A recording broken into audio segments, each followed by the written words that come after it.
en estos momentos la grabación, dándole obviamente la bienvenida a todos y todas nuestros estudiantes que están acá conectados. Les agradecemos mucho la presencia. Para nosotros siempre es un gusto que ustedes se sigan conectando a estos espacios que hacemos con mucho cariño y mucho compromiso para todos y todas ustedes. El día de hoy estamos además con una invitada que viene de lo más profundo también de esos afectos que nosotros podemos tener. Es la profe Juliana Suárez. La profe Juliana es politóloga, tiene una maestría en seguridad y defensa. La profe Juliana ya ha trabajado con nosotros en la UNAD, con ella estuvimos incluso juntas por allá en algún curso cuando iniciamos, que fue el curso de Ética y Ciudadanía, en donde conocimos a nuestra maestra, la profe Zuli, y conocimos también al profe Luis Fernando, y conocimos, que muchos todavía deben recordar, al profe Leonardo Díaz de la zona occidente. Entonces, con la profe Juliana, pues es una relación por allá de mucho tiempo en la UNAD, entonces agradecemos que volviera como tal a estos espacios y tenga como toda la disposición para estar con nosotros el día de hoy. Profe Juliana, tienes este espacio para ti y estamos felices de tenerte y compartir este espacio contigo. Vanessa, muchas gracias. Muy buenas noches a todos y todas, queridos estudiantes. Realmente estoy muy contenta de compartir este espacio con ustedes, de volver a la UNAD digamos, a este escenario donde puedo interactuar, donde puedo compartir mis conocimientos y donde la idea es que aprendamos todos en conjuntos en una charla muy amena esta noche sobre un tema muy interesante y sobre todo que tiene bastante, que en los últimos días ha discutido bastante, ha adquirido bastante relevancia. Entonces, bienvenidos. Muchas gracias, Pane, nuevamente por la invitación. Al profe Luis Fernando Maya, que sabe que aprecio con todo mi corazón, gran amigo, gran persona. Y si de pronto en algún momento Zuli alcanza a escuchar la charla, que no sé si está conectada, no estoy viendo la lista de invitados, también un abrazo muy especial. Como tú decías, realmente lo que somos en muchas cosas como docentes, se lo debo a ella, gran maestra, increíble. Entonces, muchachos, buenas noches. Como ya me presentaron, mi nombre es Juliana Suárez, yo soy politóloga, tengo una maestría, alrededor de 10 años de experiencia en investigación, docencia y acompañamiento a distintas instituciones, tanto privadas como estatales, en temas de asesoría, investigación en derechos humanos, conflicto armado, participación política, digamos, y temas relacionados. Como les comentaba Vanessa, yo ya fui docente de la UNAD alrededor de 3 años, 4 años. Entonces, digamos que este escenario no es nuevo para mí, pero sí estoy muy emocionada de participar en esta escuela que en el momento en que yo estaba no existía. Entonces, ver cómo ha crecido la universidad y cómo se han generado esos nuevos espacios para ampliar el conocimiento a áreas que antes, digamos, no estaban contempladas dentro del pensum de la universidad, pues me parece muy importante. En la noche de hoy, como ya ustedes saben, vamos a hablar, o digamos como el tema central de este conversatorio, que sí lo quise llamar porque no quiero que sea digamos, un ambiente unipersonal donde yo hable y hable y hable y el resto me escuche, sino que quiero que vayamos dialogando, y el mecanismo que pienso que va a ser como el más fácil va a ser aquí en el chat. Yo voy a tratar de estar muy pendiente de lo que ustedes me comenten, porque creo que un tema como este es de vital importancia que sea debatible, que lo conversemos, que intercambiemos saberes, experiencias, sentimientos, percepciones, y de esa manera pues realmente que salga algo positivo de este espacio. Como ya ustedes saben, el tema es los desafíos del liderazgo social en Colombia.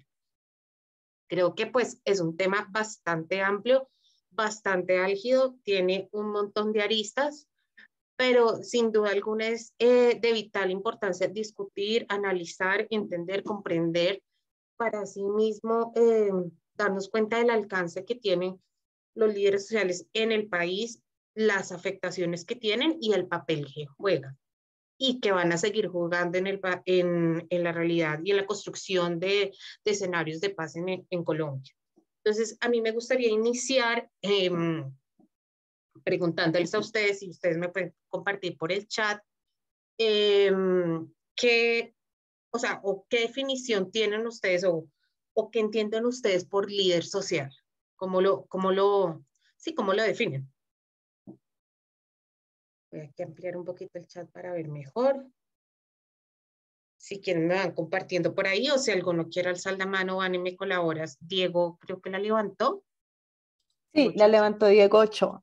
Ah, vale, tú me colaboras con irles abriendo micrófono, ¿sí? Buenas noches para todos. Hola, Diego. Pues yo creo que en principio la definición de un líder social es una persona que es el intermediario entre la comunidad y de pronto una organización gubernamental o puede ser también una empresa privada para para escalar las necesidades o el pensar colectivo. Ok, Diego, sí, muy bien. ¿Alguien más quiere compartir?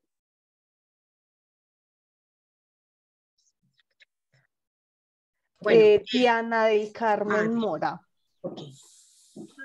Muy buenas noches para todos, Dios los bendiga.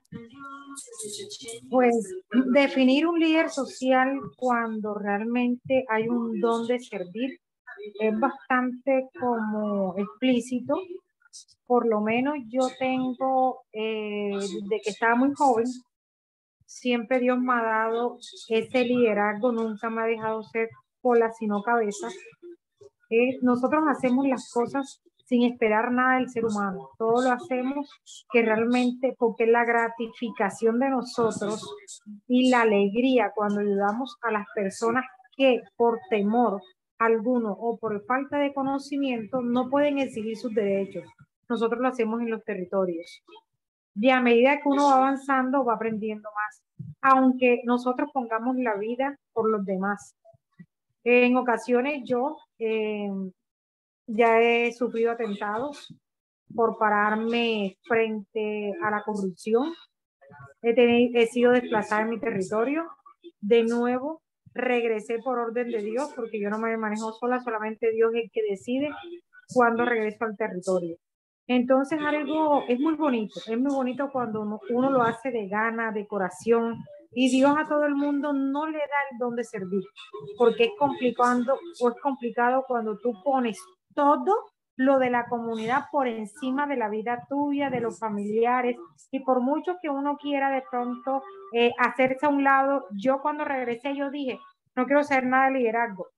Mentira, Dios te va formando y te va, en ese proceso te va moldeando y te hace ver las cosas diferentes, que un líder solo está vulnerable a lo que hoy realmente son las malas administraciones, la corrupción y los robos en los territorios. Entonces, en ese punto de idea, nosotros nos rodeamos de otros empresarios, nos rodeamos de nueva gente, y en este momento nosotros llevamos 197 procesos abiertos aquí en Coveñas, el alcalde por corrupción del municipio, y más fortalecida. Entonces uno va aprendiendo los procesos. Eso es lo que tenía que aportar, profe. Correcto, Diana. Has tocado un aspecto muy importante, te me adelantaste un poquito, pero aprovecho porque realmente es, digamos, como uno de los puntos de discusión y que a veces genera bastante debate, y es el tema de la definición y del autorreconocimiento frente a la condición de líder social. Más adelante vamos a ver, digamos, por qué eso termina siendo problemático el tema de pretender que encaje dentro de una definición o que cumplan como una serie de requisitos, como un checklist, como, eres líder social, sí, solo sí, tienes esto, tienes esto, tienes esto, tienes esto, pero también entender cuál es la funcionalidad a veces de parte del Estado de establecer una serie de criterios a la hora de definir la condición de líder social. Entonces, les quiero compartir, se las voy a ir leyendo para que las vayamos discutiendo, 3 definiciones principales que encontré bastante importantes sobre qué se considera o qué comprende el concepto de líder social. De acuerdo con Indepaz, no sé si alguno de ustedes la conozca, Indepaz es una ONG muy interesante. De hecho, hace, si no estoy mal, fue mes y medio, ellos sacaron un informe sobre unas estadísticas de líderes sociales asesinados en Colombia en el año 2022 y que hubo una especie de controversia con el alto comisionado para la paz del actual gobierno en términos de deslegitimizar como la divulgación de estas cifras y decir pues que no era el organismo encargado, más un tecnicismo. Obviamente sabemos que es una ONG, no es algo institucional, no significa que una ONG no pueda hacer estudios y sacar estadísticas sobre el tema de líderes sociales. Entonces, volviendo al tema, Indepaz dice que un líder social, un líder o lideresa social es aquella persona que defiende los derechos de la colectividad y desarrolla una acción por el bien común, reconocida en su comunidad, organización o territorio. Todo líder social se considera a su vez un defensor de derechos humanos. Entonces, retomando ahí lo que decía Diana, sí, ¿cuál fue Diana? Me perdonará si me confundo los nombres, soy pésima para acordarme.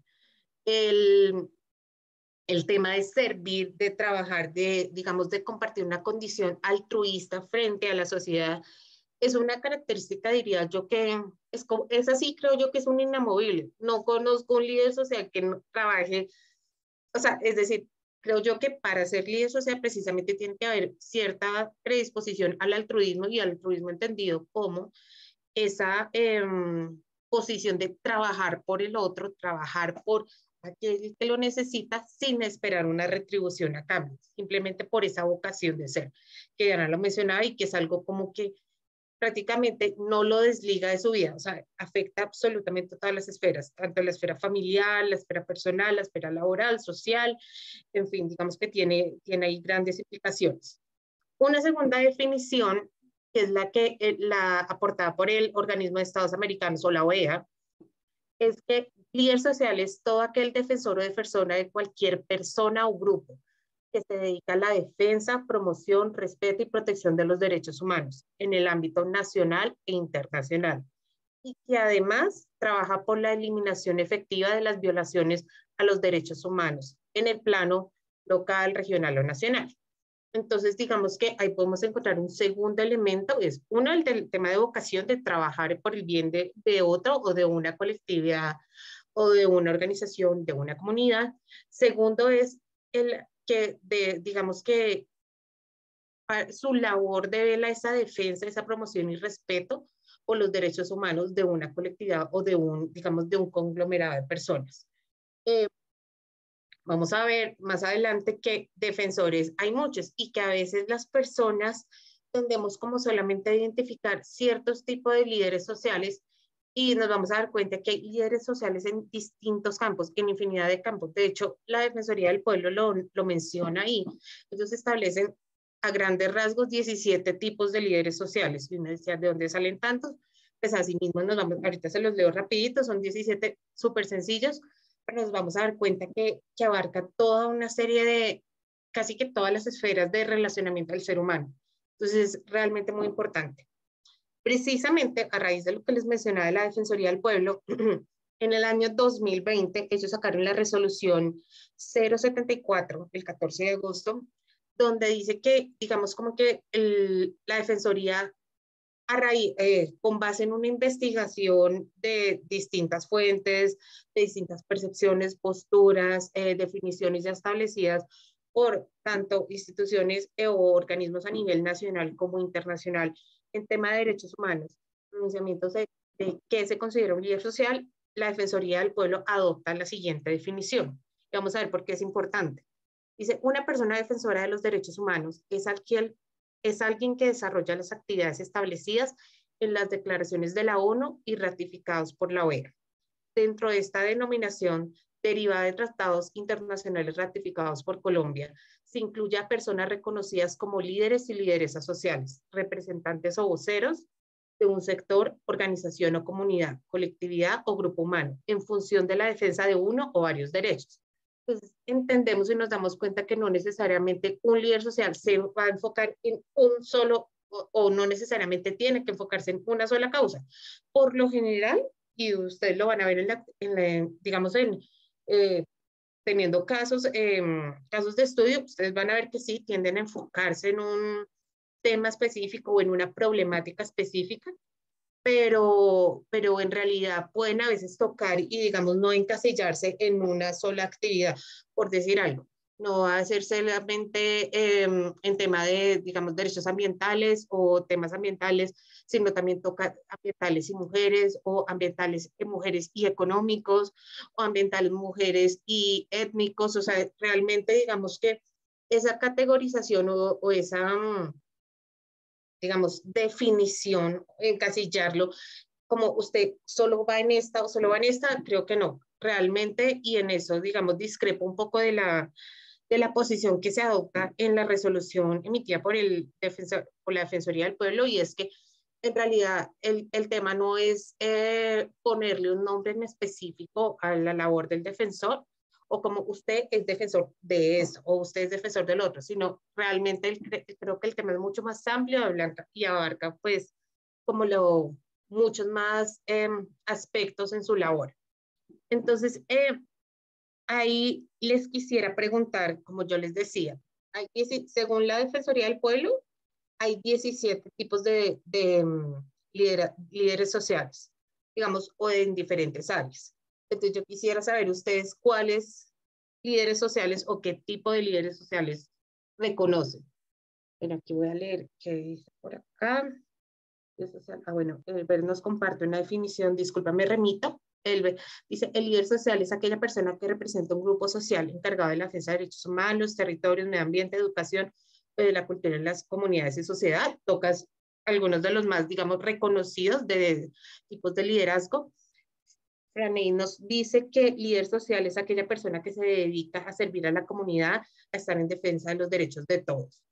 Digamos que de los derechos humanos, o yo diría, de los derechos humanos sí, pero no necesariamente va a estar en defensa de absolutamente todos.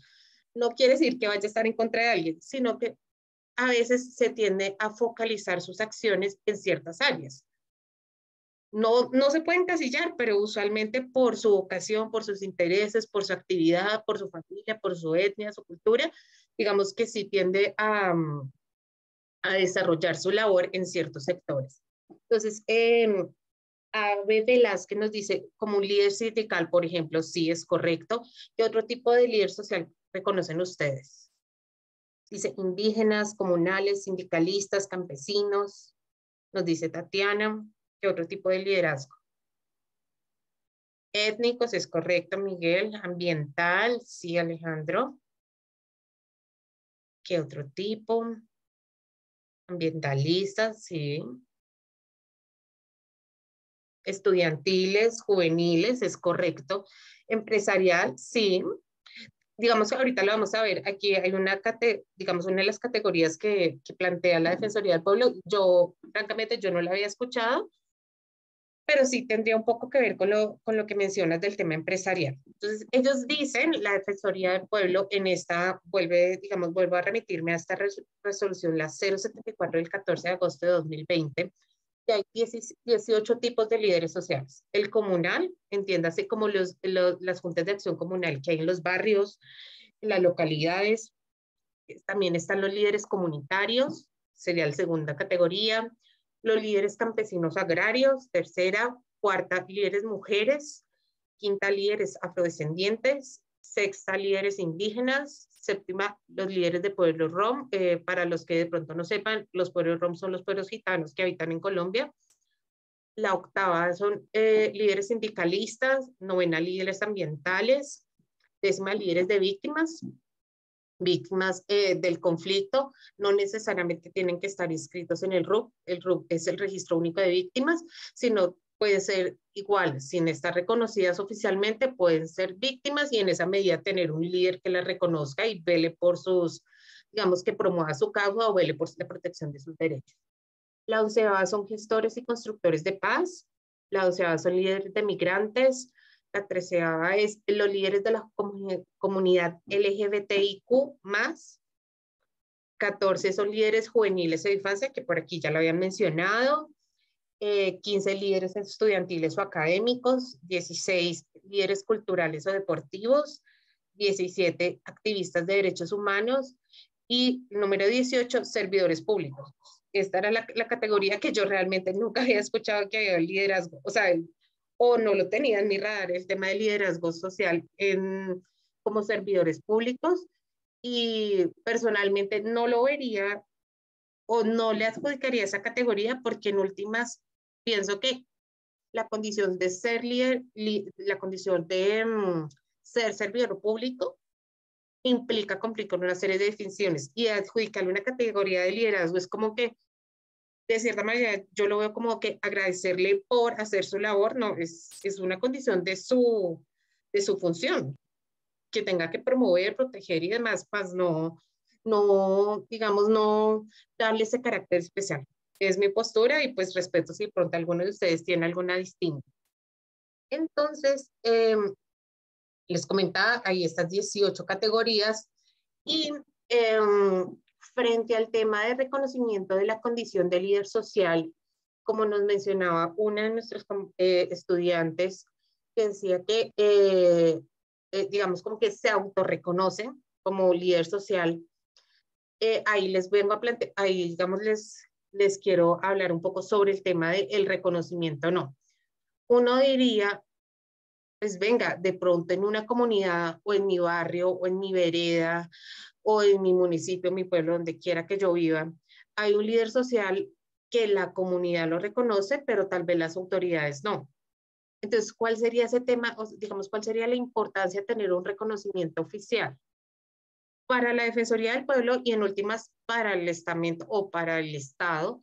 Tener como una especie de, no es una certificación porque no se emite como, como una cédula la cédula de líder social, no, pero sí el tema de que cumpla con unos requisitos se hace necesario en la medida en que cuando a la persona se le reconoce esa condición de líder social, en el momento en que sus derechos se vean vulnerados o su seguridad peligre, tiene una ruta de protección especial diferente de la de un, digamos, de un ser humano común y corriente, cualquiera de nosotros. Bueno, yo no soy líder social, entonces si ahí peligra mi seguridad, me actúan una ruta de protección distinta a la de un líder social porque las implicaciones, la connotación en territorio, los requerimientos y las necesidades son completamente distintas, digamos, y el impacto de su labor es completamente distinto al de una persona común y corriente. ¿Cuál es, digamos, qué sería lo que yo pienso y me gustaría escucharlos a ustedes frente al tema de reconocer o de, digamos, casi que hacer que un líder social sea líder social de acuerdo si cumple como un checklist, como lo que yo les decía ahorita, como cumple esta condición y esta otra condición y ahí sí, si no las cumples no eres líder social? Para mí, ¿qué sería lo problemático de esto? Que en últimas, muchas cosas o muchas de las acciones que realizan los líderes sociales en el país pueden ser, o sea, o son realizadas en una esfera informal de sus vidas o con un impacto netamente en su comunidad, en su territorio, y pueden ser no conocidas, como les mencionaba, por las autoridades o porque no las conocen realmente o porque no les interesa conocerlas o no les conviene conocerlas. Cualquiera de esas opciones puede suceder. Entonces, creo que no se debería condicionar, valga la redundancia, la condición de líder social al cumplimiento de una serie de requisitos. Entiendo el tema de la funcionalidad con respecto a rutas de protección y otra serie de actividades del Estado, pero creo que el tema tiene que ser más amplio y sobre todo porque puede que el liderazgo social que ejerza una persona en territorio sea o muy específico o sea, digamos, con una connotación especial y que aunque no cumpla las características o ese checklist que tiene el Estado para dar una o para, digamos, entender y contemplar una persona como líder social, sí tiene un impacto importante en la sociedad y la no existencia de su labor de esa persona y la no desarrollo de sus actividades realmente repercutiría negativamente en la situación de derechos humanos de su comunidad o de, digamos, de la esfera en la cual él o ella desarrolla sus actividades. Entonces me gustaría escucharlos a ustedes de qué piensan de si eso no es importante o si eso no es útil o no les parece el tema de digamos, de cumplir con una serie de requisitos para que X persona sea considerada como líder social.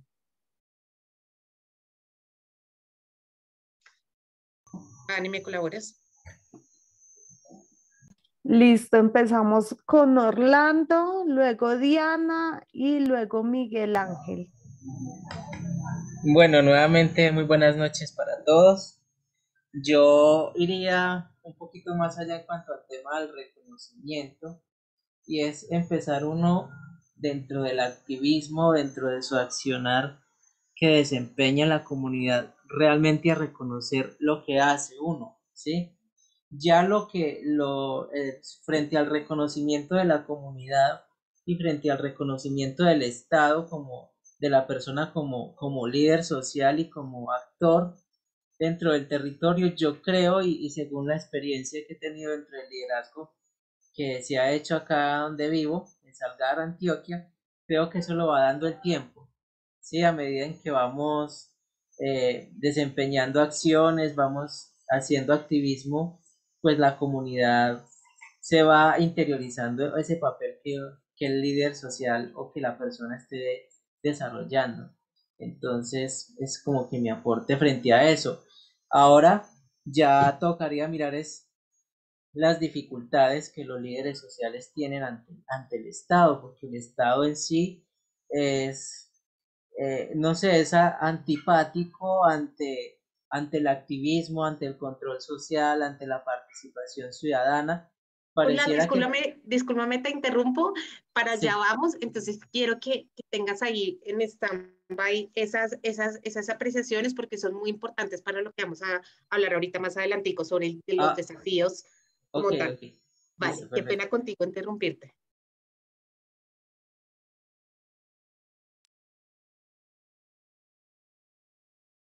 Entonces, ¿seguimos con Diana o Sí, termina Orlando? Sí, bueno. Diana, tienes la palabra.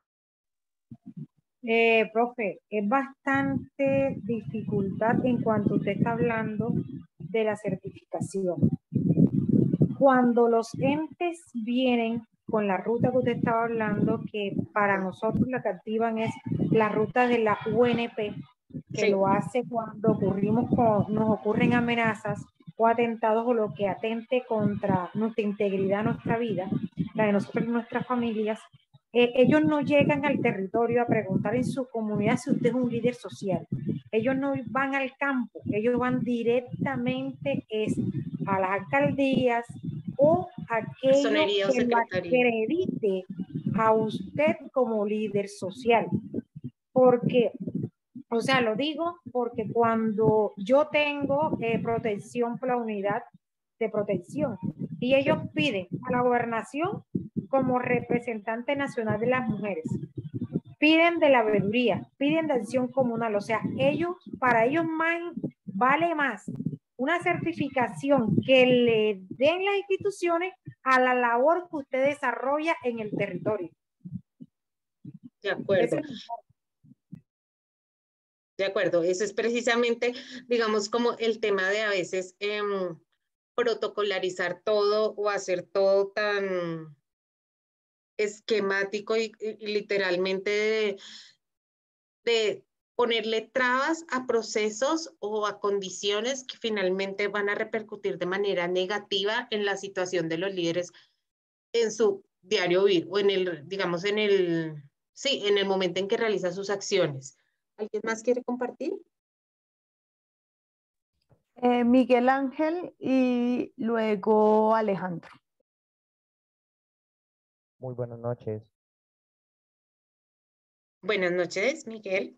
Me gustaría compartir que ya he tenido experiencia en cuanto en mi ciudad de Palmira está el Consejo Municipal de Juventud, que es Entonces, algo nuevo y es un espacio que ha ganado también junto con la plataforma de juventud en espacios de la alcaldía. Es un espacio que a mi criterio necesita como falta de reconocimiento por parte de los representantes, porque pueden aportar ideas o problemáticas y el alcalde las puede como tomar en cuenta, pero no se tiene en cuenta la posición, el joven no tiene un lugar para decir, mira, esta es mi propuesta y vamos a desarrollar algo. Es una falencia que hay en este tipo de espacios, porque pues Ujú. no sé en otras ciudades, que puede ser diferente, porque por ejemplo, desde Bogotá ya han lanzado el Consejo de, Nacional de Juventudes, donde ya cada departamento tiene su representación para exponer sus problemáticas como las que ustedes están exponiendo, representando diferentes comunidades. Pero también es falta de participación de parte de los ciudadanos en estos tipos de espacios porque de por sí no siempre se llega a los casos más puntuales, o sea, la falta de socialización de estos espacios también es una falencia en la cual si queremos solucionar problemas por parte de, de la participación que podemos contar a mano, es también la de los jóvenes. Entonces, me gusta, me gustó poder compartir estas dos problemáticas, que es la socialización de estos espacios, para que no solamente los jóvenes, porque también pueden ser las problemáticas de otras personas representadas por los jóvenes. Y la otra problemática también es que en la institucionalidad no se le da el lugar siempre al joven o a los líderes sociales para que sean sus proyectos representados por ellos mismos, sino que buscan como la representación de la institucionalidad como tal y no la del líder social. Muchas gracias. Ok, perfecto. Aquí estoy leyendo unas apreciaciones en el chat. Digamos, Marcela Reyes nos dice que es muy importante el reconocimiento oficial, sobre todo en nuestro país, por las condiciones de vulnerabilidad en la que se encuentran. Sí, el reconocimiento oficial es vital en eso, digamos, para no desligar la responsabilidad del Estado frente a los temas de protección y, digamos, el restablecimiento de derechos en los casos que dé lugar.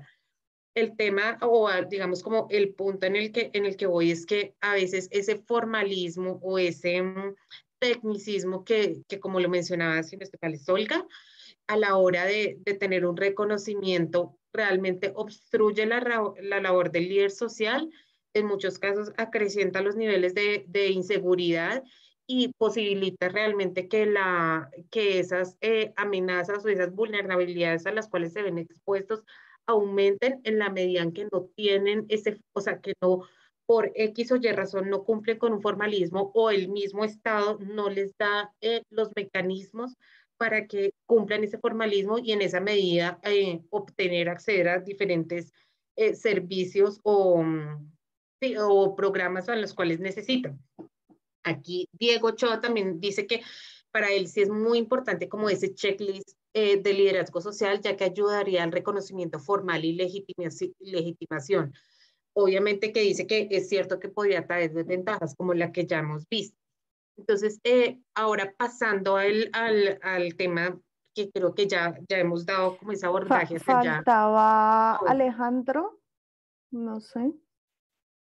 Profe, bueno, sí, igual buenas noches para todos.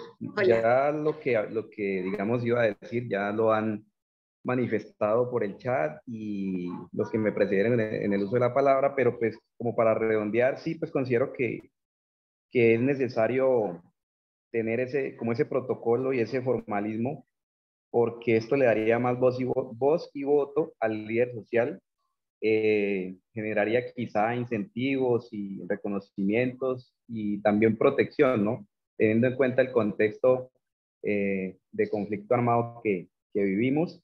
Y pues creo que si bien debería ser así, digamos, los procesos para adquirir o para tener esos requisitos y que sea reconocido legalmente, pues no deberían ser tan dispendiosos, porque pues eso podría generar digamos, una falta una desmotivación para seguir realizando esa labor. Y pues en el tema que decía de la gestión, a veces pasa de que o por ser el líder, así sea muy activo, pero por ser o por estar en esa informalidad, y estar por allá invisibilizado, pues tienen que recurrir muchas veces a políticos que pues no están muy comprometidos, sino que quieren quizá, digamos, obtener un beneficio, ¿no? Y de ahí ya se empieza como a desnaturalizar un poco la misionalidad realmente o lo que quiere hacer esa persona. De acuerdo, muchas gracias por tu intervención. Entonces, como les mencionaba, ya pasando al tema de los desafíos como tal que enfrenta, o los desafíos del liderazgo social en Colombia, hay varios, pero comencemos por el que precisamente estamos hablando, y era el tema de ese tecnicismo o ese, digamos, esa certificación o formalismo de decir como, hey, usted sí es líder social, tiene acá un certificado o efectivamente hay un documento formal que lo reconoce a usted como tal. Se los comento porque yo hace poco, llegué hace como 8 días de unos recorridos que hice a nivel nacional en unos municipios, reuniéndome precisamente con líderes sociales, evaluar el tema de riesgos y amenazas y cómo está su, digamos, cómo está su condición en territorio en el desarrollo de sus actividades. Y ellos mencionaban eso que hablamos de la certificación, porque termina siendo problemática. Porque uno diría, el escenario ideal, ese es el que acaba de plantear, que planteó un estudiante, y es que exista la posibilidad de certificarse y que en esa medida los procesos de atención frente al Estado y el Estado en aras de desarrollar esa función y sus obligaciones, pues sería más fácil en la medida en que los tiene plenamente identificados y existe como usted sí es líder o uno pensaría como ese es el escenario ideal. ¿Qué es lo que pasa en la realidad? Cuando las personas, y lo mencionaba una de nuestras estudiantes, que sea líder social y que va a acceder, por ejemplo, al tema de protección, la institucionalidad no le certifica su condición de líder social. Es realmente todo un problema. Van a personería, esos municipios, y personería dice, pues sí, yo lo conozco, usted viene a hacer una declaración, le recibe la declaración y dice, sí, efectivamente, usted dice que es líder social, pero yo como institución no le puedo certificar así su condición de líder social porque no me consta. Es una primera traba del proceso. Lo mismo, esta situación que pueden vivir con personería, la pueden vivir efectivamente con otra serie de instancias, Secretaría de Gobierno, alcaldía, que digamos que serían como las primeras a las cuales se acercaría el líder social para activar la ruta de protección. Eso sería, creo yo, digamos como el punto negativo de ese formalismo, que si bien es importante, en última repercute, como le hemos mencionado, en la protección del líder social, y en últimas no me termina aportando o bueno, a mí como Estado, a protegerlos y a promover su labor, que realmente es necesaria, es indispensable, y más en un país como Colombia, y tampoco los fortalece a ellos más allá de un papel o no, porque la existencia de un papel de un formalismo que diga sí soy líder o no soy líder, no me da esa condición innata y ese reconocimiento frente a mis pares. Si alguno de ustedes, pues que ya reconocí aquí una líder social que nos comentaba el caso de ella que tiene activada de hecho la ruta de protección, ella no es líder social porque exista el documento, sino porque en realidad su comunidad y la gente que la rodea en torno a la causa en la que ella trabaja, la reconoce como tal, no por un documento. Entonces, como que eso ahí sería como para pensar. Ese sería uno de los principales desafíos, el reconocimiento formal o no.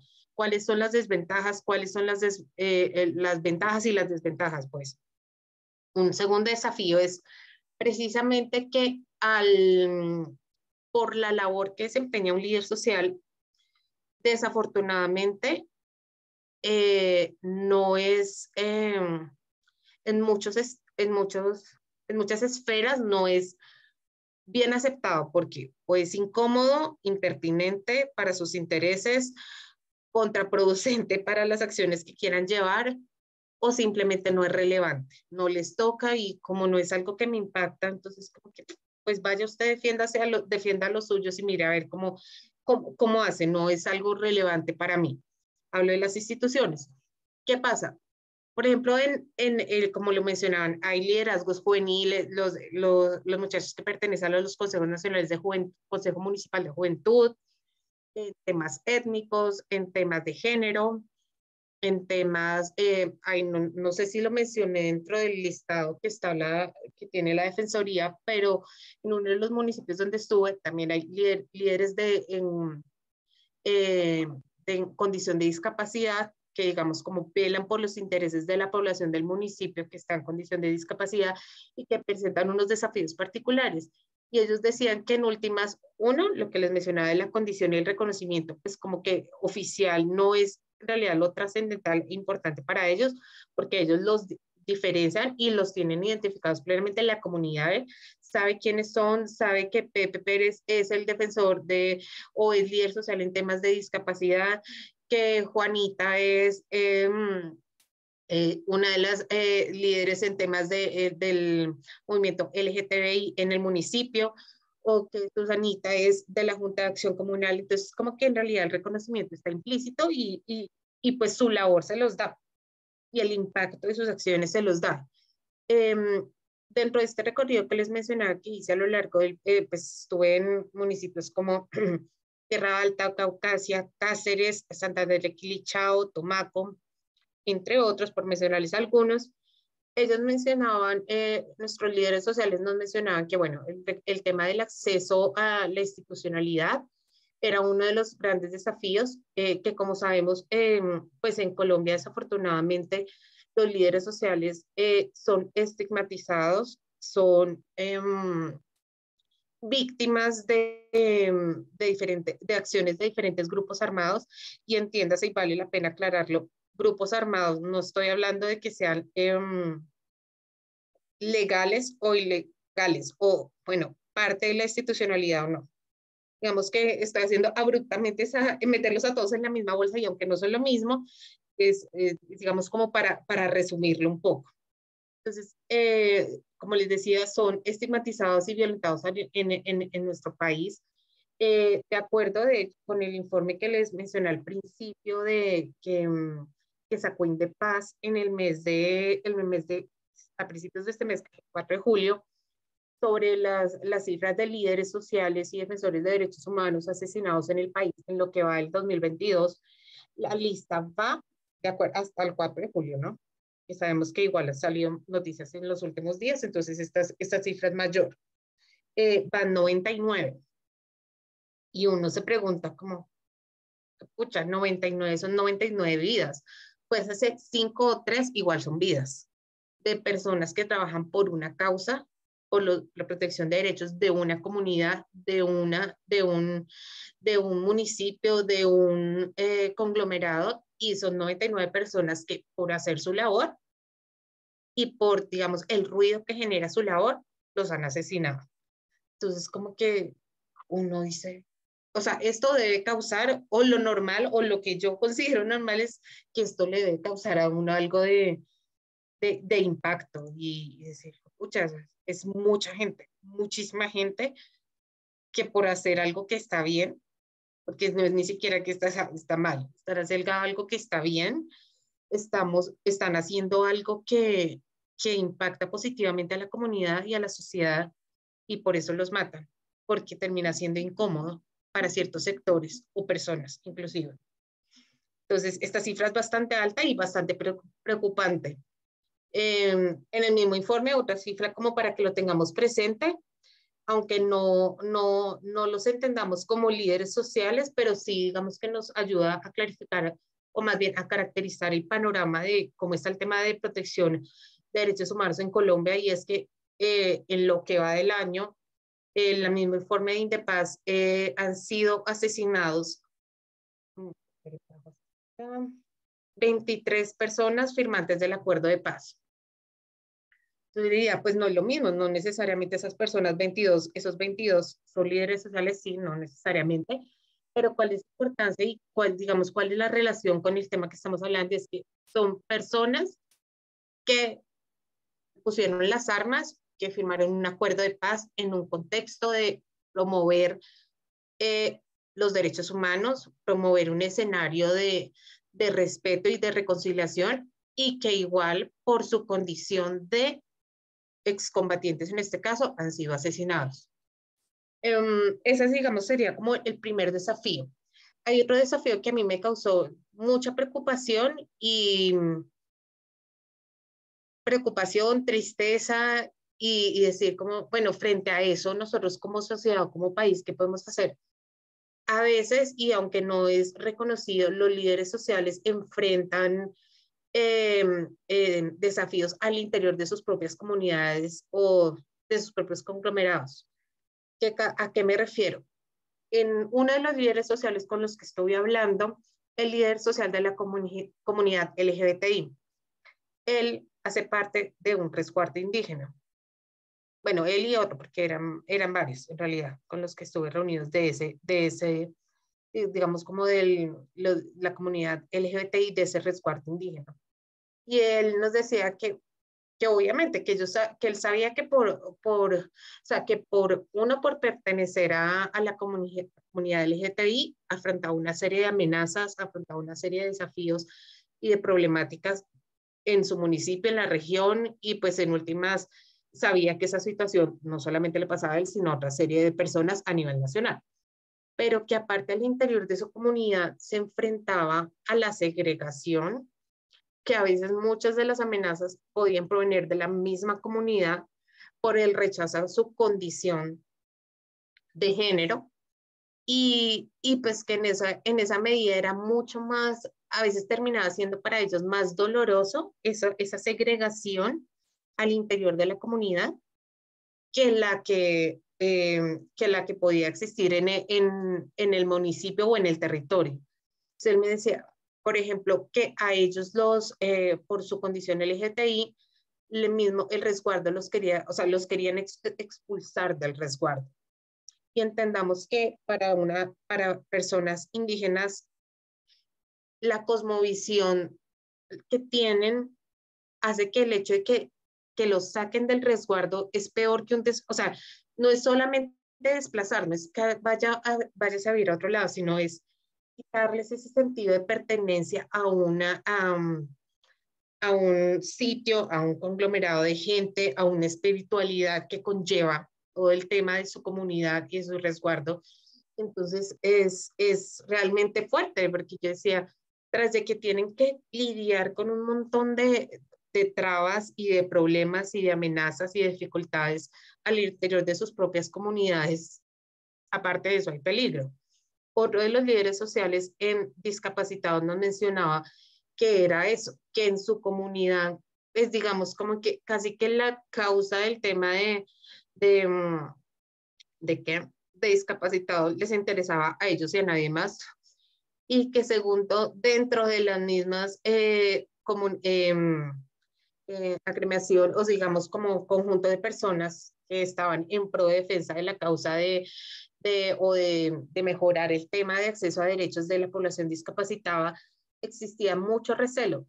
De hecho, al interior de las organizaciones, y creería yo que no es solamente de la comunidad de discapacitada, sino en jóvenes, en etnias, en organizaciones de mujeres, de víctimas y demás, el tema de organizacional y el tema de egos al interior de las organizaciones es, digamos, nocivo para el accionar de un líder social, porque el reconocer que hay una persona que es importante, que tiene voz, que hace ruido, que de pronto ya le identifican en ciertos estamentos institucionales, que la sociedad o que la comunidad ya lo identifica y sabe quién es y de cierta manera ha ganado un respeto por eso, puede que a ciertas personas eso no les agrade.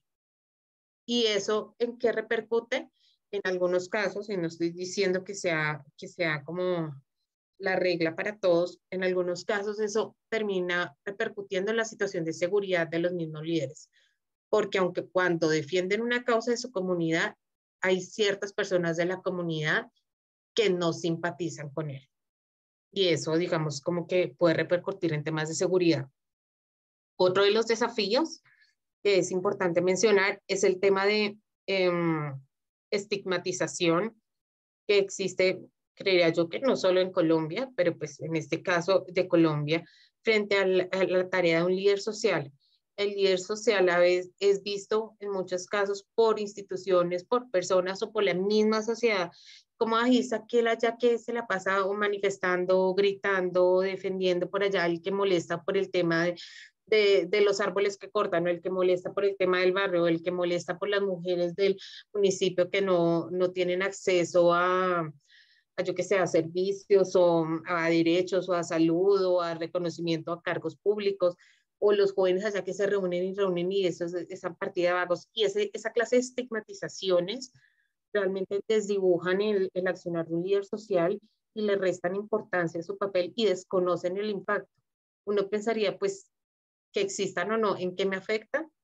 Realmente en una sociedad, sobre todo en una sociedad como Colombia, donde estamos en un contexto de conflicto armado, que si bien ya tenemos un acuerdo de paz que está con problemas y todo, pero andando, que existan personas que de verdad, por vocación, por interés, por una convicción genuina, defiendan una causa de un sector que probablemente no se ha escuchado o no sea lo suficientemente escuchado en un país, y defiendan los derechos que representan, las necesidades que requieren, y reclamen un accionar directo, contundente y eficaz de parte del Estado, creo yo que es indispensable.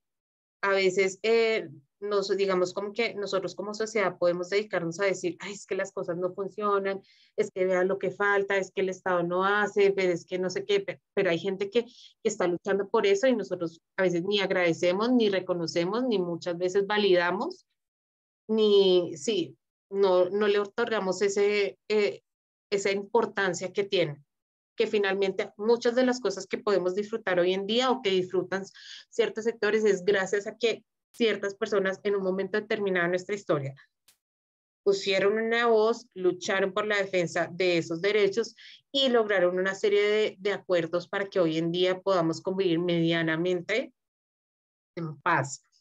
Entonces, eso es como importante, temas de reflexión. Acá en el chat alguien nos menciona, Miguel Ángel, y nos dice, dentro de las plataformas de juventud hay participación de todos los tipos de líderes sociales, o puede ser la representación, y es entre los 18 y 28. Esta representación es también desde las alcaldías. ¿Ok?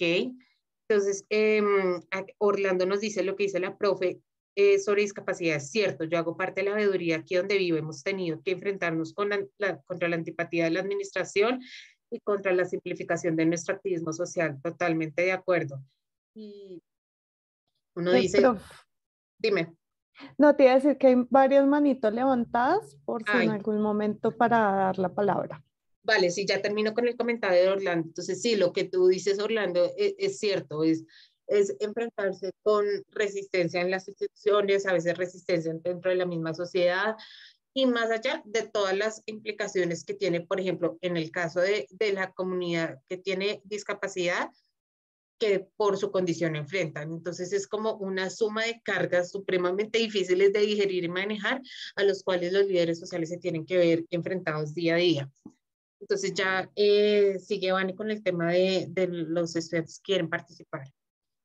Listo, tiene la mano entonces levantada y en orden, Lorena Reina, Jenny Marlodi Arias, César Mercado y Angie Salas. Lorena. Buenas noches, profesoras, compañeros. Voy a leer un texto que escribí y viene pues más o menos ligado al tema, espero que pues nos sirva como para refuerzo de lo que se ha dicho. Lastimosamente no pude entrar antes, pero quisiera compartirlo. Dale.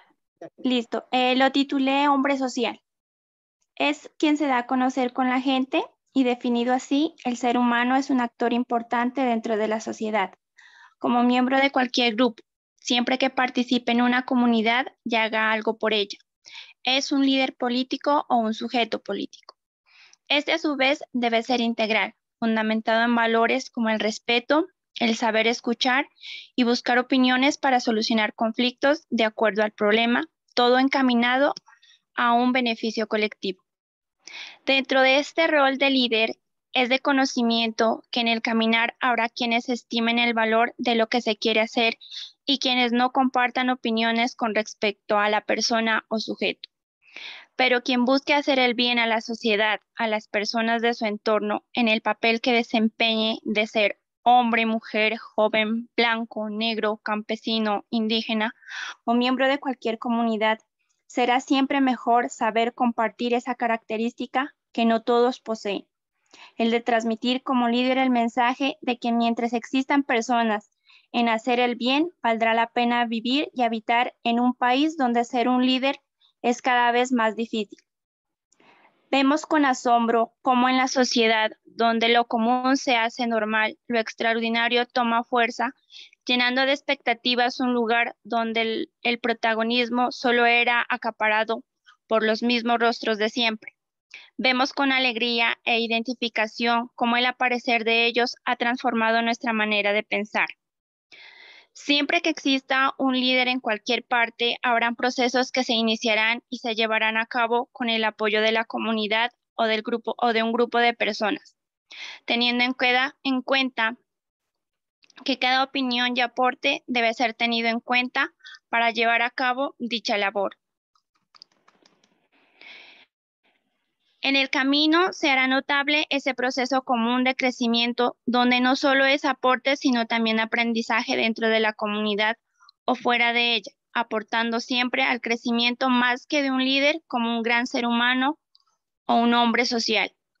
Para finalizar, un líder es un sujeto que toma acción, que tiene la capacidad de tomar decisiones y buscar soluciones bajo reglas y normas que vayan encaminadas dentro del respeto y la responsabilidad, que lleva junto a la palabra que tiene 2 sílabas. Sin embargo, es tan grande y gratificante de recorrido, de labor, de aprendizaje, que perdurará para toda la vida.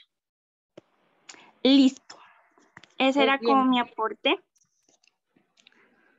Muchas gracias, Lorena. Me encantó tu texto y tocas varios aspectos importantes. Sobre todo los pones de una manera que nos hace pensar y reflexionar sobre la labor de los líderes sociales. Muchas gracias, Lorena. Profe Jenny.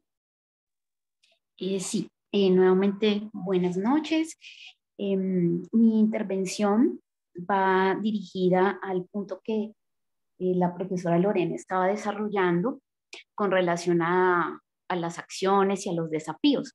Esto me llevó a recordar en un foro de derechos humanos en el que participé con unos compañeros y dialogábamos sobre la importancia de la intervención de la comunidad en términos de la forma en que se cohesionan, ¿sí? Para construir acciones solidarias, estrategias colectivas que tengan como propósito proteger esos liderazgos y, por supuesto, a quienes son líderes. Entonces, hablábamos de los escudos comunitarios por la vida. Entonces, esos escudos comunitarios por la vida nos los pensábamos desde acciones como, por ejemplo, construir mecanismos de comunicación interna entre esta comunidad determinada, pensar en una agencia de mediación y de interlocución más ligado al manejo de la información, a pensarse mecanismos de divulgación, tanto de los liderazgos como de alertas, ¿sí? De alertas de puesta en peligro o de riesgo de esos liderazgos. También la importancia de las redes de comunicación, y aquí el lugar de los periodistas, nos pensábamos esto, que lindo sería hablar de unos periodistas por la vida, y también tener equipos operativos que permitan, por ejemplo, movilizar acciones para resguardar la vida de quienes están en riesgo, ¿sí? Poniendo esto como el centro de la solidaridad que denominamos así, la solidaridad civil y comunitaria. También este tipo de acciones solidarias que cuestionen esas acciones violentas que ponen en riesgo esos liderazgos y hablábamos en su momento de pensar, por ejemplo, emprendimientos pacíficos, ¿sí? Que tengan como abanderados la espiritualidad del amor, de la vida, cómo se pueden estrechar esos vínculos entre las comunidades urbanas y rurales, cómo pensarse en una apuesta humanitaria por la vida del semejante, es decir, ya pensar en el otro, no solamente en mi vida en términos de condiciones, necesidades, demandas, etcétera, sino ampliar ese espectro, esa visión desde el sentir de la comunidad y de qué manera esos escudos comunitarios por la vida podían tener estos aspectos que he mencionado a manera de líneas y también de una u otra manera empoderar a las comunidades en que hacen parte de esas acciones para proteger los liderazgos. Eso era lo que quería manifestar. Gracias. Gracias, Jenny. Gracias, Jenny. César y luego Angie. Buenas noches. ¿Cómo están? Buenas noches. Doctora, muy amable, doctora Vanessa. Y yo tenía para las compañeras y compañeros que están participando en este café político y para la doctora Juliana, una pregunta que pues yo tal vez escucharía alguna voz aquí que dirá, pues es que eso es una verdad de perogrullo. Pero yo le hago una pregunta, doctora. Son dos preguntas. ¿En qué momento, usted lo dijo ahorita, uy, es que son más de 90 vidas? Pero yo le hago una pregunta, ¿en qué momento, Dios mío, de acuerdo en de paz, nosotros dejamos en nuestras propias narices, dejamos matar más de 1.200 líderes sociales, ojo, desde la firma del acuerdo de paz? Pero además, en este gobierno, es en el periodo donde más homicidios se han cometido contra los líderes de paz. Más de 843 líderes, con los de esta semana pasada. Pero voy más allá a lo que decía el padre de Rúa en el informe de la Comisión de la Verdad. Más de 30.000 testimonios que nos llevan a una conclusión. Primero, desaparecimos, y yo uso un plural aquí, digo plural porque todos hemos sido, por omisión, por acción, por indiferencia, por indolencia, cómplices. Y eso lo demuestran 30.000 testimonios. Cuando dice el padre de Rum, ¿y dónde estábamos todos? ¿Dónde estaba la prensa? ¿Dónde estaban los jueces? ¿Dónde estaba el Congreso? ¿Dónde estaban los líderes políticos? Para que en 30.000 testimonios se testifique que desaparecimos 121.000 personas. Yo lo que pregunto es, afanosamente, ¿en qué momento la indolencia nos abrazó a todos? 121.000 personas desaparecidas. Es que no estoy hablando de que se me perdió el tagalápiz o el lápiz.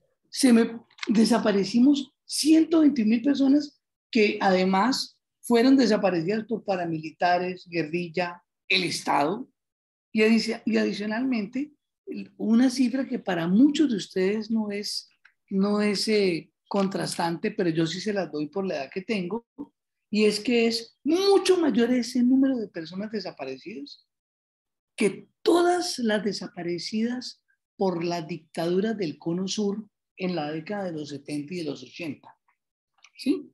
Pero adicionalmente a eso, el conflicto afectó al 20% de la población colombiana. Entonces, yo digo, oiga, definitivamente el no a la paz y el 50% que votó por otra persona en las elecciones pasadas contribuyen a decir que somos dos Colombias. La que vive la guerra, a la que le duele la guerra, y la otra que es la citadina a la cual la guerra le es indiferente para que haya pasado esto que estamos relatando. Yo le decía a la doctora Vanessa, en algún momento le dije, doctora, ¿cómo sería importante que la universidad organizara seminarios para divulgar la totalidad de los acuerdos de paz? Y en una cátedra que estoy tomando en este intersemestral, recordábamos que el punto uno de los acuerdos de paz es la reforma rural integral. Para los que no conocen los acuerdos de paz, ese documento es valiosísimo y nosotros deberíamos de tenerlo junto a la Constitución Nacional en la mesa de noche, pues no para que decore, sino para leerlo. Igual que este informe de la Comisión de la Verdad, 895 páginas. ¿Saben qué me duele? Además de todo esto que estoy comentando, estar donde un odontólogo hoy que me diga, oiga, ya leyó a la columnista, no la quiero ni mencionar, a la española. Yo me hice el loco y le dije, pues yo la verdad no leo falacias. ¿Por qué dices falacias? Está contando toda la falsedad de la famosa comisión de la mentira. Y le dije, oiga, pero una berraca, perdónenme la expresión. Esa señora es una berraca porque yo leo rápido y no he sido capaz de leerme 895 páginas en una semana. No, es que ella tiene información importante desde adentro que le contó las verdades de la comisión de la mentira. Y así seguimos, y seguimos, y seguimos, y seguimos.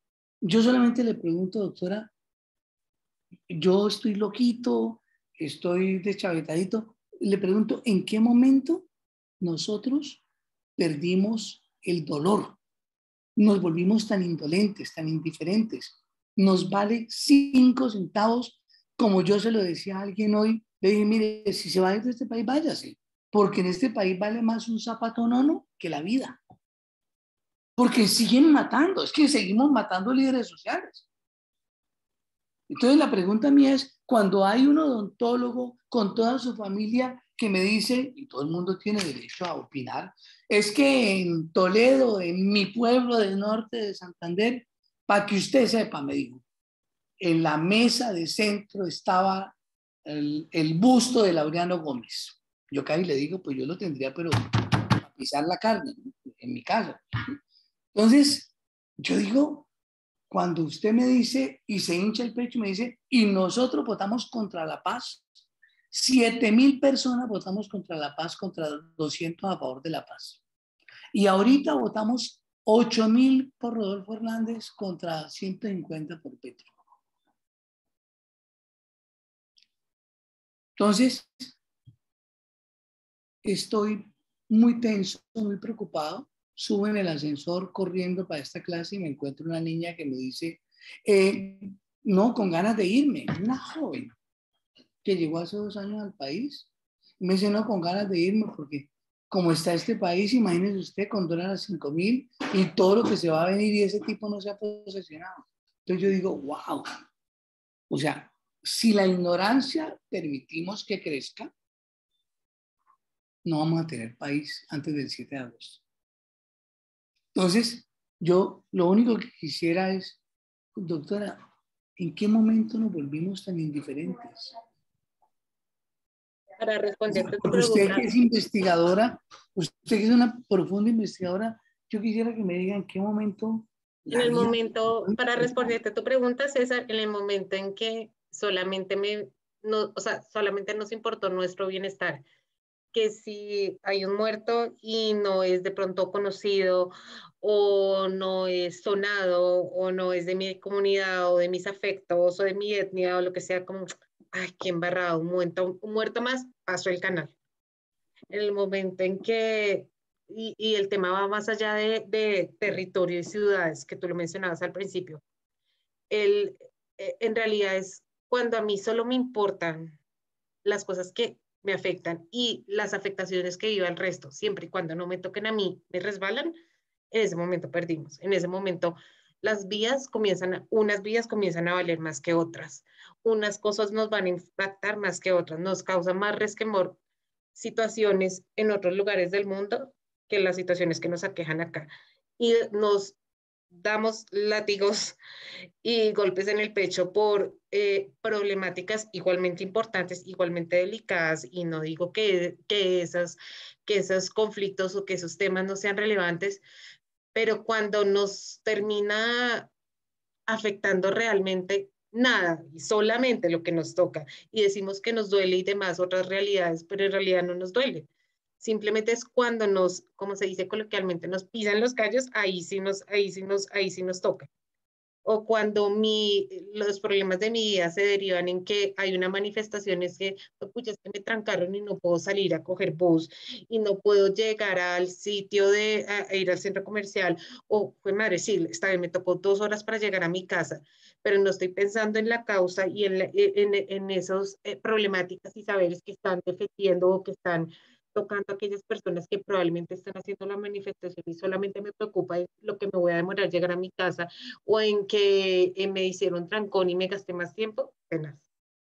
En ese momento es cuando uno pierde el norte, y como mencionaba aquí, ahí Víctor Hugo decía, todos estamos medio locos, y probablemente para que uno le pase por el lado esa cantidad de cifras, y es que más allá del número, porque es que podrían ser 5 o 10, igualmente debería ser preocupante, a uno le debería dar escalofrío, porque es que es la vida de alguien, no estamos hablando de cualquier cosa. Entonces, eso es digamos, como escalofriante. Hay una cosa que les quería mencionar antes de que cerremos el tema de los desafíos, y es decirles que aparte de todos como de todas esas problemáticas o esas piedras en el camino en las cuales se tienen que encontrar los líderes sociales, es que ya mencionamos, también se encuentran temas de género, tienen desafíos en temas de género, en tema de confianza con las instituciones, en tema de cosmovisión, en temas de esquemas de protección. Les voy a resumir una situación de las cuales discutí con los líderes sociales ahorita que estuve en territorio.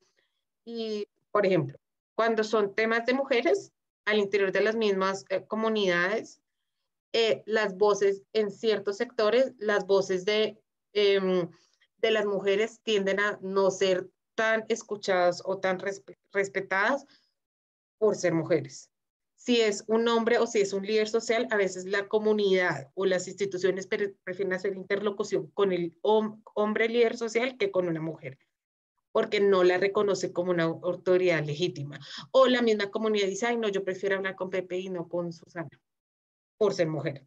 Eso por un lado. Con el tema de la cosmovisión, les cuento el caso. Un líder social lo amenazaron, activó la ruta, le tocó salir de su municipio, lo llevaron a un casco urbano en una ciudad importante acá en Colombia, y el tema es que él hacía parte de la comunidad indígena, y lo llevan, y preciso fue el inicio de cuarentena. Obviamente lo primordial en ese momento era salvaguardar su vida, pero cuando un esquema de protección no tiene en cuenta la cosmovisión de una persona o de la etnia a la que pertenece, pues realmente no se va a ajustar y no va a cumplir con su propósito esencial en el largo plazo, porque esta persona, pues para un indígena, pasar de estar en territorio a una, como le dice, o como lo digo yo, pero digamos que ellos me entendían, era a una selva de cemento en una ciudad, a estar encerrado, donde culturalmente somos completamente diferentes, donde aparte de todo estamos recién entrando en pandemia, pues este señor me decía, yo no me hallaba, yo me estaba enloqueciendo, porque ¿cómo me van a mí encerrar en 4 paredes donde yo no puedo interactuar con nadie, donde tengo que pedir permiso hasta para ir al baño porque todo el tiempo me está monitoreando? Él no aguantó más, aguantó 3 meses y se devolvió. Dijo, así me maten, yo no aguanto más. Y se devuelve a territorio. Eso por una parte. Por el parte de confianza en las instituciones, es muchas veces los líderes sociales, cuando tienen situaciones de amenazas contra su integridad o contra la integridad de sus familias, no confían en las instituciones, y no es por un capricho, es porque desafortunadamente en algunos casos se ha visto que los actores que promueven esas amenazas contra la integridad de los líderes sociales o sus familias o su comunidad logran permear las instituciones. Entonces, ellos muchas veces, para activar las rutas de protección, ellos tienen que elevar la denuncia, entiéndase, ante la policía, fiscalía, igual tienen que ir al Ministerio Público.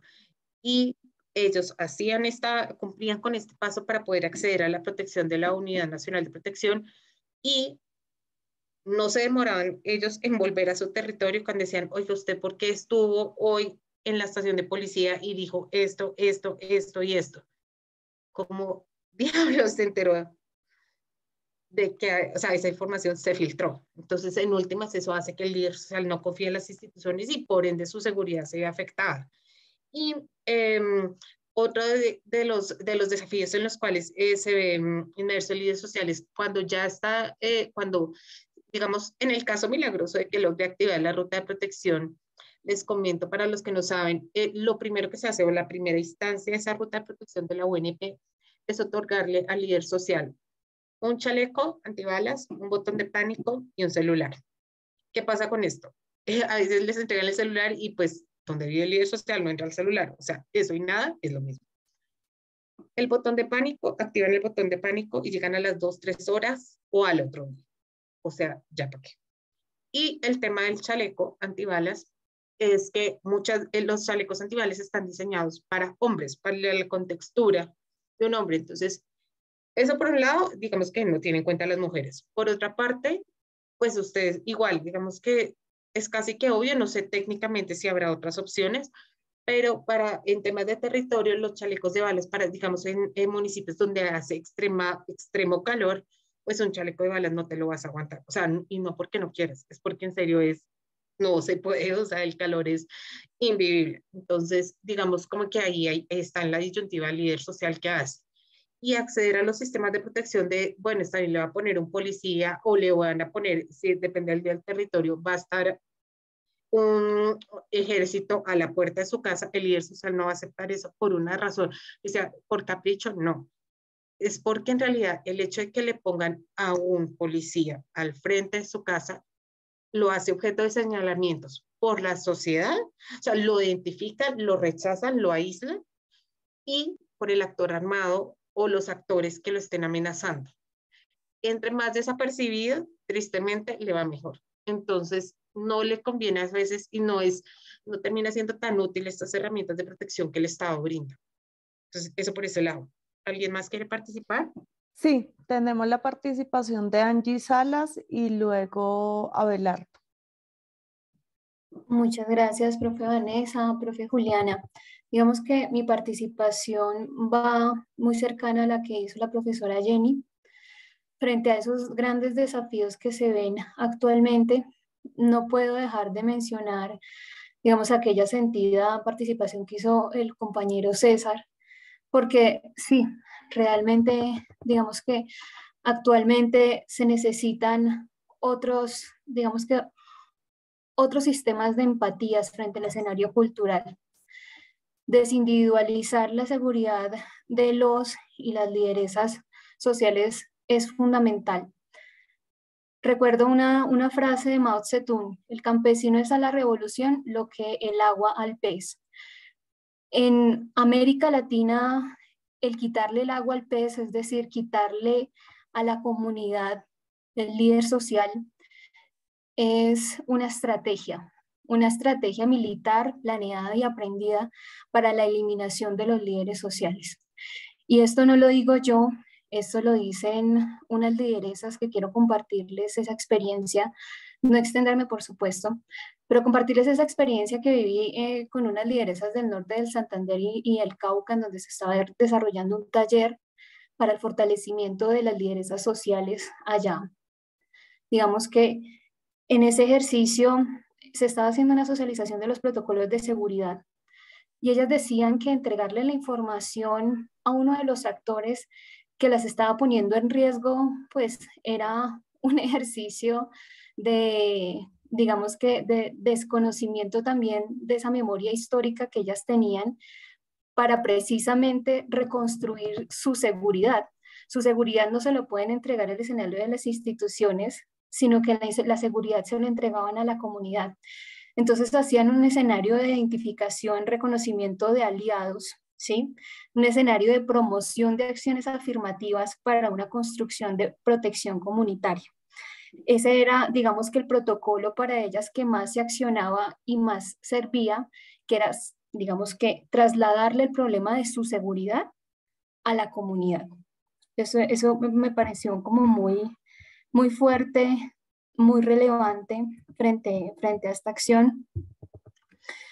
Y también decían ellas, pero no nos vamos a alejar por completo de la institucionalidad, porque digamos que uno de los reclamos sociales, digamos, históricos en Colombia es: vamos a hacer nosotros por fuera el escenario de reclamos, vamos a construir por fuera de gobierno y de Estado, ¿no?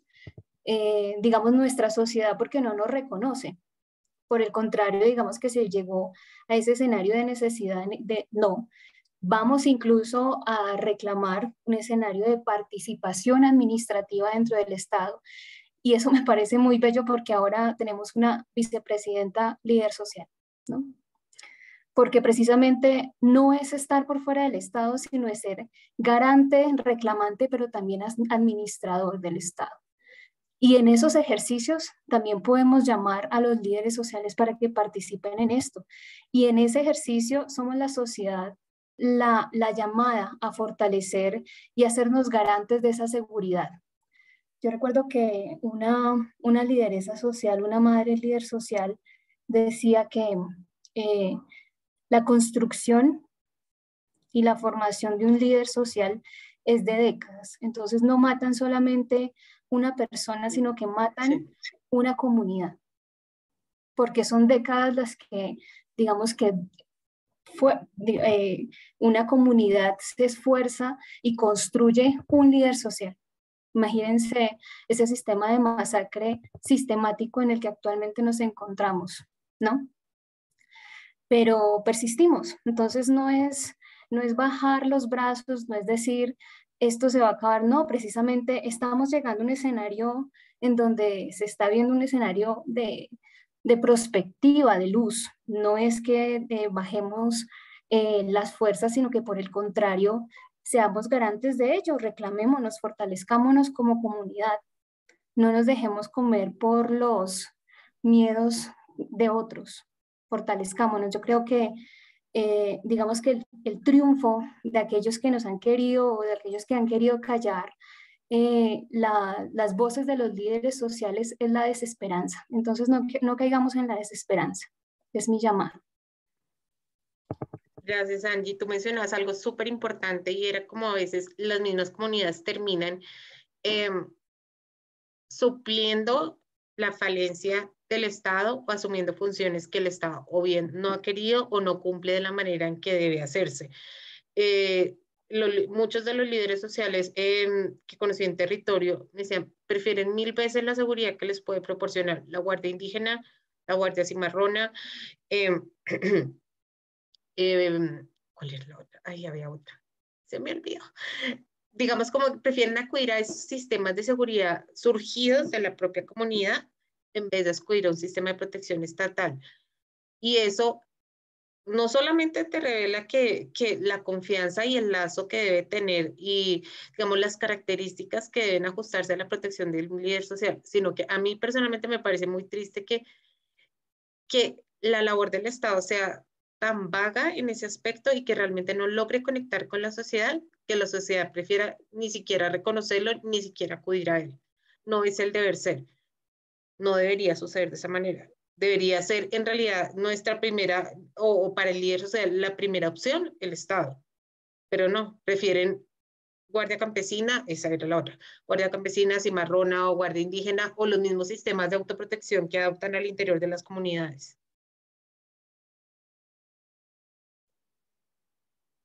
Profe, antes de darle la palabra a Abelardo, creo que esta intervención también como que nos da muchos elementos para esa discusión que se venía teniendo sobre el sí generar, digamos, como que una base, una forma de identificación, cuando también digamos que en muchos momentos es el mismo Estado el que está amenazando a los líderes sociales en algunos momentos y cómo se van a presentar, digamos que ahí los riesgos en esos procesos también, entonces de identificación que están. Creo que ese es un elemento grande que se suma a la discusión. Y ya para finalizar estas intervenciones, profe Juliana, está Abelardo. Buenas noches para todos, profesora Juliana, profesora Vanessa. Buenas noches. A mis compañeros, qué gusto saludarlos. Bueno, el tema de hoy pues súper interesante. Creo que aquí nos podríamos quedar muchísimo tiempo más. Sin embargo, hoy quisiera compartirles también una experiencia inclusive propia, y es cómo los líderes sociales trabajamos en el sector privado, principalmente en el sector financiero colombiano. Yo hago parte de un sindicato, soy líder en una organización que se llama Unión Sindical Bancaria. También quisiera que conversáramos un poquito sobre la forma en cómo a nosotros los líderes sindicales o a los líderes del sector privado no solamente se les mata, sino que también se les anula. Voy a poner un ejemplo y es mi caso particular. Yo era líder o soy líder de un área del banco, pero el banco lo que hizo fue empezarme a anular, ¿cierto? Empezar a mandarme a trabajo en casa y cada vez ir disminuyendo más mi carga laboral. ¿Con qué intención hacen esto los bancos o el banco para el que yo trabajo? De que la participación del líder sindical se vaya separando o desligando de su parte laboral como tal. Es decir, el banco deseaba que mi actividad sindical la desligara completamente de lo que hacía en el día a día, porque sentía que yo era una amenaza estar dentro de las oficinas, porque otros compañeros se iban a vincular a la organización sindical. La organización sindical está obviamente amparada por la Constitución Política de Colombia, artículo 38, artículo 39 y demás, pero para las empresas que no nos pueden despedir, lo que hacen es empezar a invisibilizarnos, a tratar de invisibilizarnos para que nuestros compañeros nos vayan perdiendo de vista y así debilitar a la organización. Esa es una de las estrategias que utilizan. Pero además de esto está lo que podemos llamar como la persuasión, o lo que llamamos también la actividad que llevan a cabo las empresas para que los afiliados a los sindicatos se desvinculen de ellos y así también de esa forma continuar con el debilitamiento de la organización, ¿cierto? Esto es lo que nosotros llamamos constreñimiento sindical. Y ese constreñimiento sindical tiene que ver con todo aquello de yo llamar, por ejemplo, a un empleado y decirle: si usted se desvincula del sindicato, le voy a dar un ascenso. Si usted se desvincula del sindicato, vamos a darle mayores garantías. Esta les también es una sueldo, forma. les dan una prima, ese tipo de cosas sucede un montón. Exacto. Entonces, por ejemplo, el viernes anterior, hubo un despido masivo en el banco para el que yo trabajo, ¿sí? Dentro de ese despido masivo, obviamente caen compañeros del sindicato. ¿Por qué decimos caen? Porque nosotros sabemos que las estrategias son más o menos por 10 empleados despedidos, van 2 del sindicato, para ir disminuyendo la cantidad de compañeros que están dentro de la organización. Esa es una forma también de tratar de debilitar. ¿Por qué? Porque este país ha tenido un concepto de no sindicato y todo aquello que piense o que se vuelva a la izquierda, pues lo vamos acabando. Y hay una mala idea, una idea satanizada de los sindicatos, y es que nosotros acabamos con las empresas. Yo aprovecho este espacio para compartirles que un sindicato no quiere acabar con una empresa. ¿Cómo voy a querer yo acabar la empresa para la que laboro? Si yo acabo la empresa para la que laboro, pues simplemente, aunque tenga un fuero sindical que me respalde, yo voy a terminar el contrato laboral, porque no se puede defender lo indefendible. ¿Y cómo le voy a pagar a un empleado si la empresa ya no existe? Lo que hacen las empresas es tratar de retirarse del país, irse a otro lado donde no haya un sindicato, y pues de esta forma es que desaparecen las empresas. Pero no somos los sindicatos los que llevamos a cabo esa tarea. Entonces, profes, para cerrar la intervención, y quería más como desde la experiencia, ¿cierto? No tanto pues como desde el concepto y la teoría política, de mostrarles que hay otras formas de anular los trabajos de los líderes sociales. No solamente es a través del asesinato, no solamente es a través de los secuestros, de las amenazas. Es decir, por ejemplo, el gremio al que yo trabajo, pertenezco, que es el financiero, tenemos el índice más bajo de muertes y de amenazas, ¿sí? Pero están otro tipo de actividades que nosotros sabemos que atentan contra el derecho sindical y contra la ejecución del derecho sindical como tal. Entonces, es para poner en contexto también pues, a mis compañeros, que es un tema del que no se habla mucho, o en la carrera no se habla mucho, pero que es muy importante, y es la figura de los sindicatos y tratar de desmitificar o salir de esa idea errónea de lo que somos los sindicatos, ¿cierto? Entonces, nada, esa era mi intervención, contarles un poco pues mi experiencia y cómo nosotros sentimos que la empresa privada coarta nuestros derechos, nuestras libertades en muchos casos, y que incluso los jueces, los jueces que tienen pertinencia en lo laboral, ahora incluso están más del lado de los patronos que del mismo trabajador. Lastimosamente eso ha ido cambiando en Colombia, nos hemos dado cuenta pues por fallos que nos perjudican ampliamente. Ya, esa era mi intervención, me disculpa pues la extensión. Muchas gracias, no, está muy bien, y sobre todo que tocas algo que tú mismo mencionas, y es que a veces no, digamos, como que asociamos el riesgo es a un tema de vida o muerte, y no necesariamente las afectaciones se reducen a eso o a desplazamientos, que uno podría pensar, obviamente el tema de la vida, o sea, después de eso no va a haber arreglo, y uno sabe que es, digamos, como la consecuencia más grave, pero también hay otras situaciones que son igualmente relevantes, como el tema de laboral, o el tema de acoso laboral, o despidos masivos, o el tema de acogerse, es que eso tiene un nombre, sé que sobre todo en el tema de los bancos es la firma acogerse al acuerdo, no sé, eso tiene un nombre específico que le dicen a la convención colectiva, a la convención colectiva. Eso. Entonces, en la medida en que se acojan esa convención colectiva, entonces, digamos, es un tema de transar a la gente con plata para no pertenecer a una organización, que no es ilegal hacerlo, pero en últimas es una competencia desleal frente a la pertenencia o no a un sindicato, porque pues, ¿cómo va a poder competir un sindicato frente a un tema de una prima de 1.000.000 de pesos, 800.000? O sea, no hay competencia, y más cuando se trata de una persona, cuando tú dices, escuchas, 800.000 pesos que va a poder llevar más a mi casa, pues va a pesar eso más que la pertenencia a una organización, claramente. Muchas gracias, Abelardo. A ustedes, profe, de acuerdo, concuerdo con usted, gracias. Vania. Tenemos hasta que ahora va el espacio. Un momento, ya. Un ya momento, nos toca cortar. No sé si me dan un espacio como para hacer una breve intervención.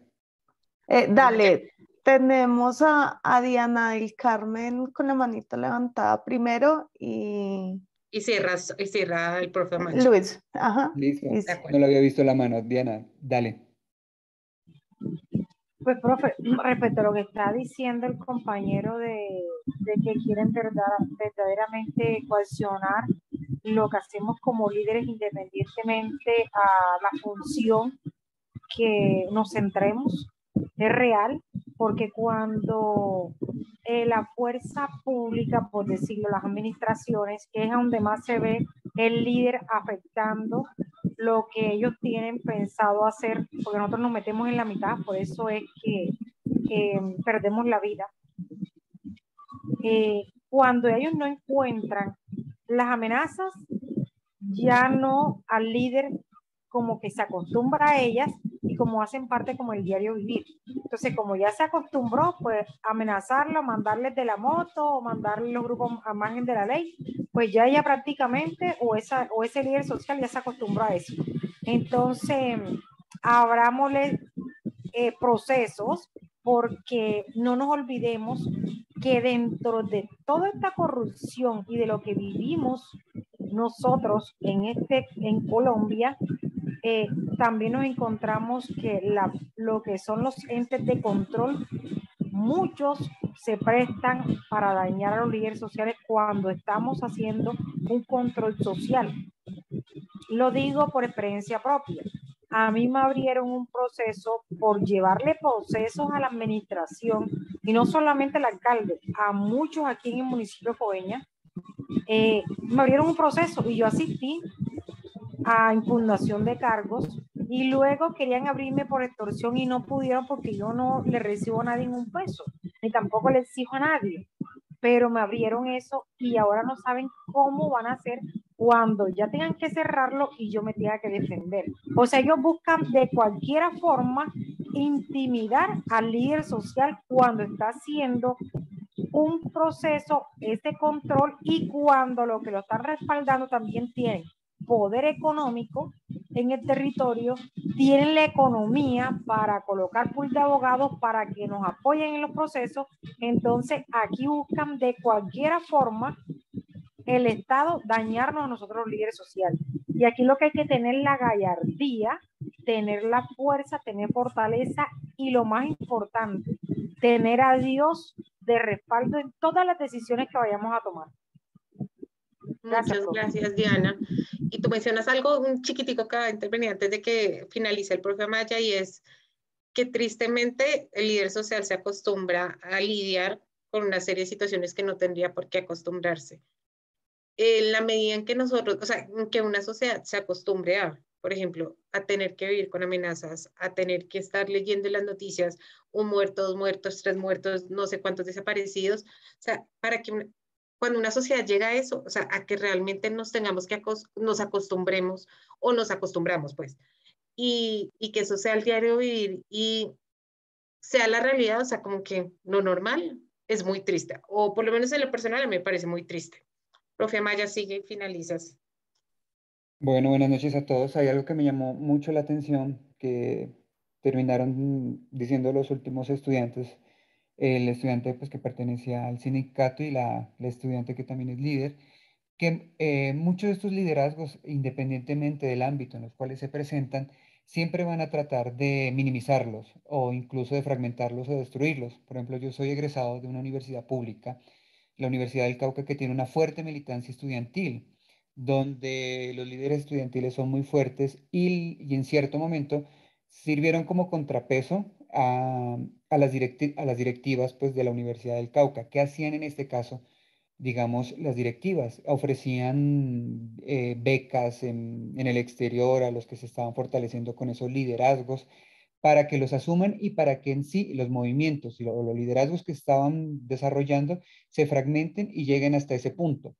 ¿No es cierto? Es una forma, digamos, que las directivas de alguna institución, o en este caso, si hablamos en términos de líderes sociales, se utilizan como para causar miedo, para causar esa fragmentación, esa destrucción o esa minimización de los movimientos sociales para que no tengan como ese impacto a través del tiempo y que tengan mayor eco pues en la que tiene que ver con a nivel nacional.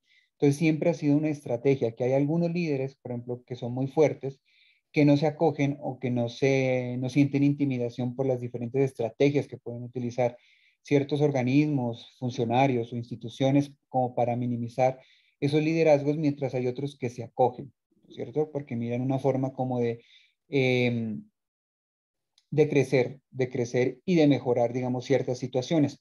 Pero por lo general, los liderazgos en Colombia han tratado de mantenerse. Han sido liderazgos que se han desarrollado en el tiempo y que también dentro de esos liderazgos que forman tanto en la parte social como estudiantil, sindical o en los diferentes ámbitos, tienden a formar a otras personas dentro de esos liderazgos con el propósito de que esa lucha que están haciendo de manera constante en un campo específico no termine, sino que continúe y de esta manera pues alcancen ese objetivo por el cual ese liderazgo se construyó y que básicamente obtuvo la movilización de una determinada comunidad. Listo, profe. Muchas gracias, profe Luis Fernando. Yo creo que, profe Juliana, que ya va cerrando. Entonces, si quieres, haces como el cierre y por ahí derecho nos das tu despedida o tu hasta pronto y cerramos el espacio. Muchas gracias. Pues muchas gracias a todos. Creo que el tema que tocamos hoy es un tema que nos debe despertar, que nos debe hacer sentir. Creo que en la medida, o sea, si esto no nos movió a fibras, no sé qué podemos esperar de nosotros como sociedad, porque realmente son vidas, son causas válidas, puede que no sean las nuestras, pero son causas válidas y causas de un conglomerado social que tiene unos derechos y que tiene que hacerlos valer y el Estado tiene que responder. Entonces, espero que nos sirva como un punto más de reflexión, que que digamos que igual estamos en un contexto álgido, sobre todo con el tema de líderes sociales, pero que aprovechemos el momento porque este tipo de charlas y escenarios se tienen que replicar no solamente acá en la universidad y aumentarlos, como mencionaban y proponían con el tema de discutirlo, lo del el informe de la Comisión de la Verdad, sino en los demás escenarios de nuestras vidas, tanto a nivel amigos, familia. Es importante perderle el miedo a discutir estos temas. La discusión es sana y es productiva para el desarrollo de ideas y para la consolidación de objetivos necesarios en un país como Colombia. Entonces, les agradezco a todos su participación, espero verlos pronto, saben que cuentan conmigo para este tipo de eventos y muchas gracias, Van, por invitarme, al profe Luis Amaya y aquí a mí, ya la veo, sé que está en línea, a la profesora Zuli, que creo que aquí varios la conocen, y darle un agradecimiento muy especial a ella porque lo que soy como docente hoy en día se lo debo a ella, y ella lo sabe. Tan bella profe Juliana. Bueno, también le agradezco mucho a la profe Juliana por haberse conectado a este espacio, a Luis Fer que nos ayudó a hacer como tal este contacto y también extiendo mi agradecimiento a la profe Zuli, que fue la maestra de todos de y todos todas nosotros. De los tres acá, de Amaya, mi sí. gran amigo que adoro, de Vane y sí. Ella es todo. Sí, maravilloso.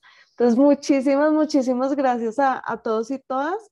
Le recuerdo a las personas que no han diligenciado la asistencia que por favor las diligencien y nos vemos dentro de 8 días con un nuevo tema.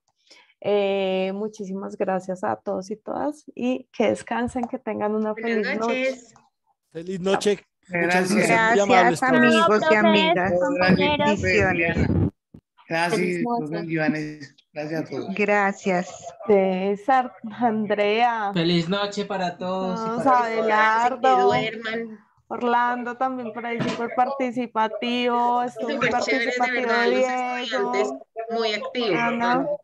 Sí. Eso me gustó un montón porque yo dije, de pronto sean apáticos, no sé cómo serán, y efectivamente cumplieron superaron las expectativas porque unas intervenciones muy interesantes, muy bien argumentadas y digamos como que reflexivas y propositivas frente a una realidad que nos toca a todos. Entonces, total, así es.